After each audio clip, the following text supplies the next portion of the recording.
চতিয়াৰ দক্ষিণাঞ্চলত বাঘৰ আতংক কাছমাৰী চন্দ্ৰভেটি মাজৰাতিত বিলিদ্ৰ ৰজনী ৰাইজৰ প্ৰতিদিনে গৃহস্থৰ গোহালিৰ পৰা গৰু নিধন কৰিছে বাঘে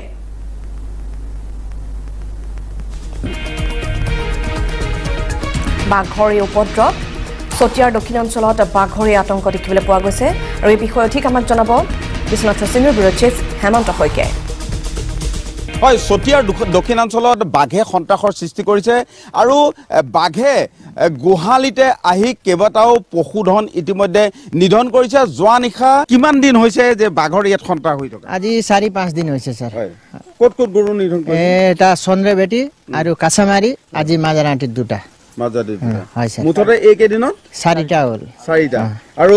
মানুহক আক্ৰমণ কৰিছে নেকি আজি কৰো বুলি ভাবিছিলে তো কৰা নাই তেনেকুৱা কৰা নাই এতিয়া ৰাতি মানুহে পহৰা দিবলগীয়া হৈছে তেনেকুৱা হৈছে আজি 11টা বজাৰ পৰা সন্ধিয়া 4টা 5টা বজালৈকে আমি লোকে খোৱা নাই স্যাৰ খোৱা নাই সকলো মানুহৰ একে অৱস্থা সবেই গাঁৱৰে একে অৱস্থা হৈছে স্যাৰ এই কোৰ পৰা আমাৰ ইয়াত কাজিৰঙা ওচৰতে আছে কাজিৰঙা ষষ্ঠ সংযোজন তাৰে পৰা আহিছে হয় কাজিৰঙাৰ ষষ্ঠ সংযোজনৰ পৰা এই যি আচলতে বাঘ ওলাই আহে মই আপোনাৰ পৰা জানিব বিচাৰিম যে আপোনাৰ নামটো কি আছিল বনাৰসী চৌধুৰী কওকচোন ঘটনাটো আপুনি কেনেকে কি দেখিছিলে মই বাঘ দেখা নাছিলো হা মই ঘৰত আছিলো মোৰ ঘৰ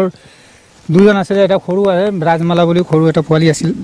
দুজনে শুই আছিলো তাৰপিছত ৰাতি 11টা 11:30 মানত সাউন্ড দিলে একদম তেতিয়া মই খাৰ পালো উঠি পেলাই চাওঁ যে একেবাৰে একদম ধৰফৰ কৰি আছে গাই তেতিয়া মই চিঞৰিলো ঘৰৰ ওচৰত ফোন কৰিলো ঘৰৰ ওচৰত ফোন কৰাৰ পিছত বাঘটো পলাই গ'ল মই ভাবিছো কোনবা জুং মাৰিছে বুলি এই মাছ মৰা দি জুং দি মাৰা বুলি ভাবিলো কিন্তু ইয়াত তাত আক্ৰমণ কৰি পেলাই প্ৰথম ইয়াত আহোঁতেহে গম পালো যে বাঘে হয় বুলি স্পষ্ট চাইছে সেগেতে আপোনাৰ কেইটা আছিলে গৰু মোৰ এটাই কি গাই গাভিনী গাই আৰু গৰু নাই আৰু আছিল আপুনি কি কৰে মই খেতি কৰে এটাই গাই আছিলে আৰু দমৰা আছিলে তাৰপিছত আপোনাৰ ঘৰলৈ আহিলে হয় মোৰ ঘৰত আহিছে আহি পেলাই মই ঘপকে উঠি পেলাই আহোঁতে আহিছে গম পালে ছটপট কৰিছে গৰুজনী ছটপট কৰোঁতে মই পটককৈ উঠি পেলাই আহি পেলাই দেখিছোঁ এইখিনি মানত আহি পাওঁতে দেখিছোঁ গাইটো থিয় হৈ আছিলে তাৰপিছত নিজে পৰি পেলাই বাঘটো ওলাই পেলাই এইফালেদি গৰু বন্ধা আছিলে ওচৰতে গৰু বন্ধা আছিলে গৰু দুটা পাৰ হৈ পেলাই এইফালেদি এইটো খুটা দি পাৰ হৈ পেলাই এইফালে ৰাস্তা ফালেদি ওলাই যায় হয় বেছি ডাঙৰ নাছিল নেকি বেছি ডাঙৰ নহয় বাইকৰ সমানে আছিলে আৰু সেই ইমান ওখ আছিলে কি বাঘ হ'ব পাৰে এইটো মইতো ক'ব নোৱাৰো নহয় কি বাঘ হয় এইটো দেখাও নাছিল মই কেতিয়াও জিন্দগীতেও দেখা নাই আৰু আপোনাৰ গৰু কেইটা আছিলে মোৰ 6টা গৰু আছে এইটো কি গাখীৰ দি আছে গাখীৰ 3 পোৱা গাখীৰ দি আছিলে হয় পোৱালিটো চিঞৰি আছে এতিয়া হয় এয়া আপোনাক দেখুৱাইছোঁ এয়া হৈছে এই দুজন গৃহস্থ মাজৰাতি গাঁৱৰ চতিয়াৰ আৰু তেওঁলোকৰ যি পশুধন সেয়া বাঘে ইতিমধ্যে হত্যা কৰিছে